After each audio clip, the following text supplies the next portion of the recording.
بالله من شرور أنفسنا وسيئات أعمالنا من يهده الله فلا مضل له ومن يضلل فلا هادي له أشهد أن لا إله إلا الله وحده لا شريك له وأشهد أن محمدا عبده ورسوله وصفيه وخليله أرسله الله بشيرا ونذيرا وداعيا بلغ الرسالة وعلى الأمانة إلى الله بإذنه وسراجا وهاجا وقمرا منيرا ونصح الأمة وجاهد في الله حق جهاده اللهم صل على محمد وعلى آله وأزواجه أمهات المؤمنين وأصحابه الأخيار رضوان الله عليهم ومن دعا بدعوته وسلك سلوكه واتبع سنته أما بعد فيا عباد الله أوصيكم ونفسي بتقوى الله فقد فاز المتقون. Hadirin sidang jemaah rahmat Allah Subhanahu wa taala. Sepanjang malam gemuruh kalimat takbir, tahlil dan tahmid berkumandang, bersahutan menggetarkan hati, menyentuh kalbu jiwa-jiwa yang beriman. Lalu pagi ini dengan penuh kebersamaan, walau dalam perbedaan, ada datang berjalan kaki, memakai kendaraan, berjalan cepat memakai tongkat, laki-laki dan perempuan, tua dan muda, sedih atau gembira, semua datang untuk berjamaah bersama di hamparan bumi Allah Subhanahu wa taala, menghidupkan sunnah sebagai bukti rasa cinta kita kepada Rasulullah Muhammad sallallahu alaihi wasallam. Allahu akbar, Allahu akbar, walillahil hamd.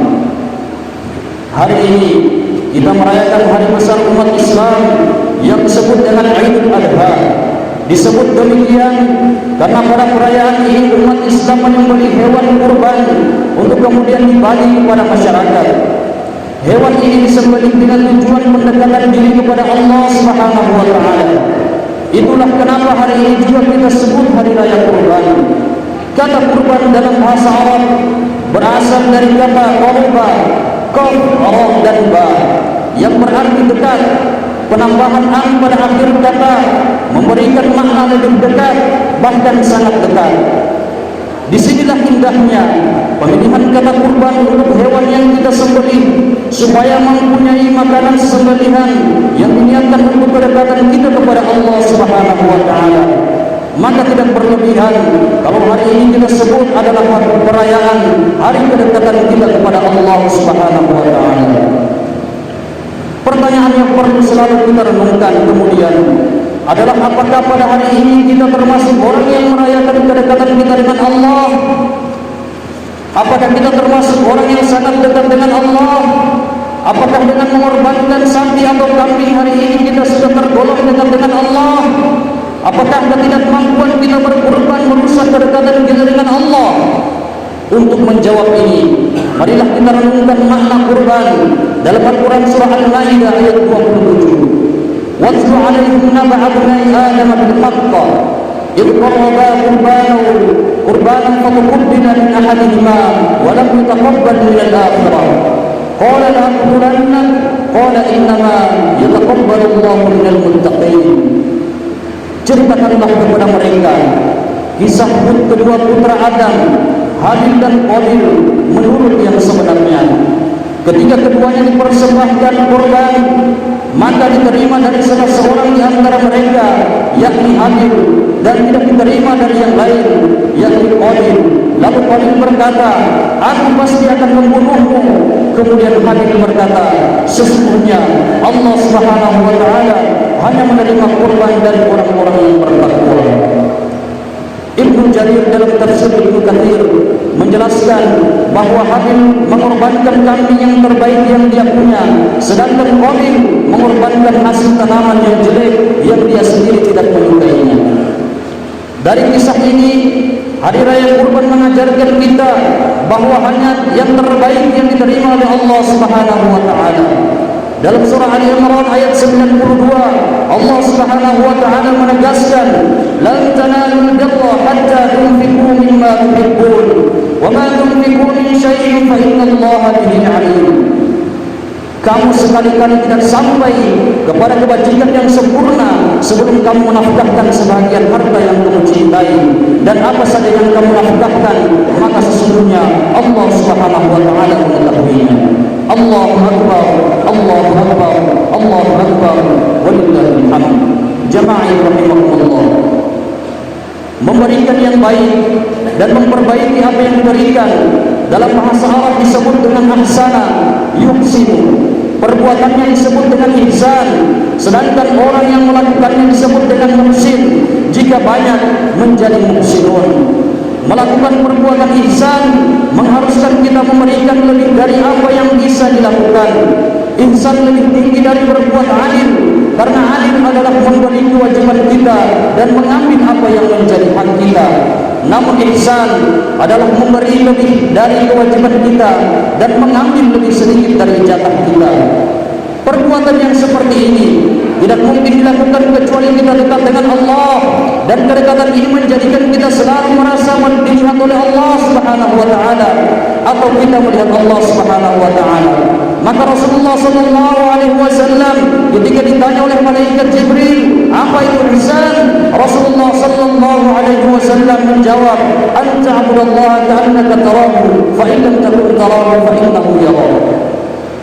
Kamu menyembah Allah seakan-akan kamu melihatnya, dan jika kamu belum melihatnya, maka kamu merasa selalu dilihat oleh Allah Subhanahu wa taala. Dengan ini, kata kurban yang berarti kedekatan dengan ihsan, sebuah perbuatan yang selalu terbaik menjadi dua kata yang saling terikat. Hal ini karena hanya orang yang dekat dengan Allah yang akan memberi yang terbaik, dan orang yang dekat dengan Allah akan selalu merasa melihat Allah atau dilihat oleh Allah. Maka bagi mereka, bagaimana mungkin seorang hamba berani memberi yang jelek padahal dia dekat atau merasa dekat dengan Allah? Bagi mereka tidak masuk akal sehat seseorang yang tidak malu memberi yang jelek kepada Allah yang Maha melihat baik yang nampak maupun yang ada di hatinya. Orang-orang seperti ini adalah orang yang dicintai oleh Allah Subhanahu wa taala. Bahkan merupakan golongan yang paling banyak Allah Subhanahu wa taala sebut kecintaannya kepada mereka. Allah Subhanahu wa taala sebutkan cintanya kepada mereka sebanyak 5 kali dalam Al-Qur'an. Innallaha yuhibbul muhsinin. Allahu akbar, Allahu akbar, Allahu akbar, walillahil hamd. Keimanan pada tingkat ihsan ini akan mengantarkan kita kepada kepasrahan total kepada Allah Subhanahu wa taala. Keadaan ini dicontohkan dengan kisah Nabi Ibrahim dan keluarganya yang kemudian menjadi syariat haji dan kurban bagi kita umat Muhammad saat ini. Kisah keimanan dan kepasrahan total kepada Allah dimulai ketika Nabi Ibrahim bersama Sayyidah Hajar diperintahkan pergi ke Makkah, sebuah tempat yang gersang, tidak ada apapun. Tatkala Ismail kemudian menangis kehausan, Sayyidah Hajar berlari kecil dari bukit Safa ke Marwah sebagai bentuk ikhtiar yang mungkin dilakukan. Peristiwa ini kemudian diabadikan dalam bentuk ritual ibadah sa'i dalam haji. Puncaknya adalah tatkala Nabi Ibrahim diuji untuk menyembelih putra yang paling disayanginya, syaitan pun mengganggu Nabi Ibrahim. Nabi Ibrahim kemudian melempar dengan batu. Pelemparan ini kemudian kita kenal dengan lemparan jumrah. Akhirnya ujian keimanan dan kepasrahan ini diganti dengan seekor kambing yang besar oleh Allah Subhanahu wa taala. Dan ibadah ini sekarang kita rayakan dengan sebutan hari raya Idul Adha atau hari raya kurban. Dari kisah ini, perayaan kurban hari ini mempunyai makna sebagai pesta bagi orang-orang yang percaya sepenuhnya kepada Allah Subhanahu wa taala, sehingga dia pasrah total dengan mengorbankan yang terbaik yang Allah berikan kepadanya. Hari ini dan 3 hari tasyrik kemudian mereka memandangkan dengan segenap sukacita bahwa Allah yang Maha Besar, tiada Tuhan selain Allah, dan segala puji hanya bagi Allah. Allahu akbar, Allahu akbar, Allahu akbar, walillahil hamd. Jamaah sekalian, jamaah rahmatullah. Kisah Habil dan Qabil dan kisah Nabiullah Ibrahim beserta keluarganya hari ini kita rayakan sebagai pengingat bagi kita semua. Bukankah kita dalam setiap waktu selalu dihadapkan dengan kisah tersebut? Maka hari ini kisah ini mengajak kita bertanya kepada diri kita, apakah kita sudah memberi yang terbaik kepada Allah sebagai tanda bahwa kita dekat dengan Allah? Sudahkah kita mampu melempar bisikan syaitan yang menyerukan, bukankah engkau harus membeli motor baru, mobil baru, membuat bangunan baru, harta yang didapat dengan susah payah, kenapa harus kita beri ke orang lain, dan seterusnya. Maka betapa sering kita kemudian kalah dengan Habil, yang kemudian kita menjadi Qabil, yang memberikan pemberian yang kita sendiri tidak memerlukannya. Betapa sering kemudian kita gagal mencontoh kemesraan Nabiullah Ibrahim dan keluarganya. Padahal bukankah harta, tenaga, dan umur adalah pemberian Allah Subhanahu wa Ta'ala, sehingga semuanya hanya titipan yang akan kita pertanggungjawabkan di kemudian hari. Lalu apa alasan yang masuk akal ketika kita akan memberikan sebagian harta dari kita, tenaga dan umur untuk orang lain sebagai bentuk pasrahan diri kita kepada Allah Subhanahu wa Ta'ala? Padahal bukankah Allah Subhanahu wa Ta'ala selalu mengganti apa yang kita berikan dengan ganti yang lebih baik? Pengorbanan Sayyidah Hajar dan ikhtiarnya berlari kecil antara Safa dan Marwah, kemudian Allah Subhanahu wa Ta'ala ganti dengan air Zam-Zam yang sampai saat ini dapat dinikmati oleh orang-orang yang berhaji. Pengorbanan Nabi Ibrahim diganti dengan hewan sembelihan yang terbaik. Lalu alasan apa yang diterima akal sehat ketika kita masih berat memberikan sebagian rezeki yang Allah berikan kepada kita? Padahal dalam surah Al-Munafiqun Allah Subhanahu wa Ta'ala menjelaskan sekian tanda-tanda kemunafikan, dan salah satu tanda yang disebutkan dalam surah ini adalah keengganan untuk menafkahkan sebagian dari rezeki yang Allah Subhanahu wa Ta'ala berikan kepadanya, sampai akhirnya tiba ajal dan berharap mendapatkan waktu hidupnya diperpanjang.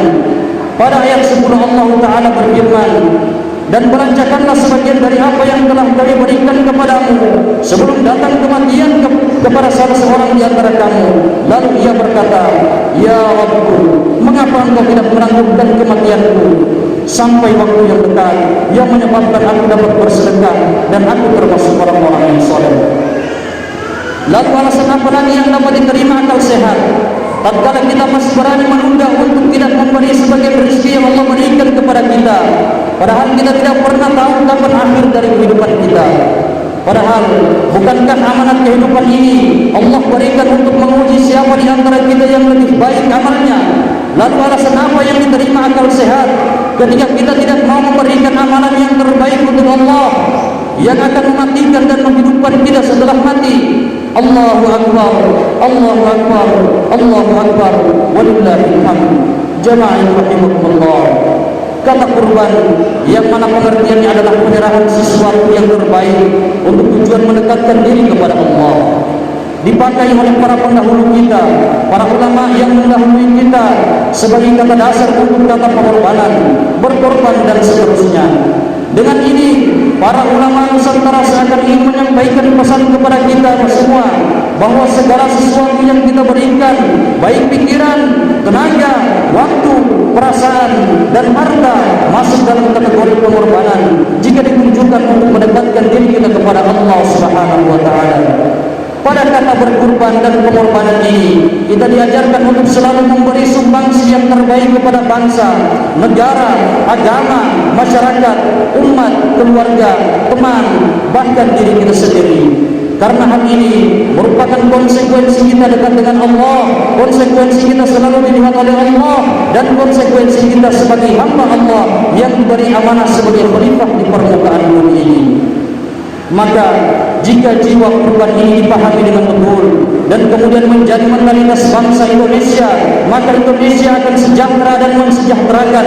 Jika pemimpin negeri ini, eksekutif, legislatif, pengusaha dan rakyatnya hanya berpikir apa yang bisa saya beri, maka tidak akan ada defisit anggaran negara, maka tidak ada negara harus pontang-panting hutang sana hutang sini. Namun sayangnya mentalitas kita saat ini adalah bukan saya bisa berkorban apa, bukan saya bisa memberi yang terbaik apa, namun yang terjadi adalah apa yang bisa saya ambil, sebanyak apa yang bisa saya ambil. Karena ini maka jika menjadi pemimpin yang dipikir proyek apa yang bisa saya ambil, birokrasi pemerintahan juga berpikir saya dapat dari apa proyek ini, pengusaha pun berpikir, saya bisa ngakali apa supaya tidak perlu bayar pajak. Rakyat pun berpikir, saya bisa mengambil apa dari negeri ini. Jika mentalnya adalah apa yang bisa saya ambil, maka selamanya negara ini tidak dapat keluar dari kekurangan-kekurangan dan dari himpitan hutang. Mari dengan momentum Hari Raya Kurban ini, kita semua berpikir, give and give. Beri atau beri, dan pasrahkan balasannya hanya kepada Allah Subhanahu wa taala. Sebagaimana Habil, Nabi Ibrahim, Nabi Ismail dan Sayyidah Hajar pada kisah di atas, maka kita akan menjadi orang yang paling kaya, paling bahagia, tidak ada keluh kesah dalam kehidupan kita. Wa amma man khafa maqama rabbih wa nahaa an-nafsa 'anil hawa. A'udzu billahi minasy syaithanir rajim. Ja'alana Allahu wa iyyakum min 'ibadihi al-muttaqin wa dakhalana wa iyyakum fihi fa innal jannata hiya al-ma'wa. Zumran 'ibadihi as-salihin. Wa aqulu qawli hadha wa astaghfiru li wa lakum wa liwalidayya wa lisa'iril muslimina wal muslimat fastaghfiruhu innahu huwal ghafurur rahim.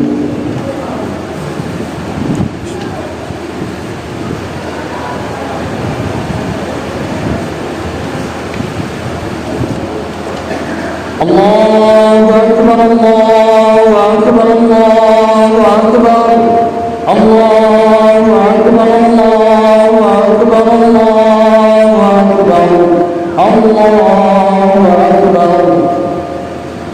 Alhamdulillahi Rabbil Alamin, Ar-Rahmanir Rahim, Maliki Yawmiddin.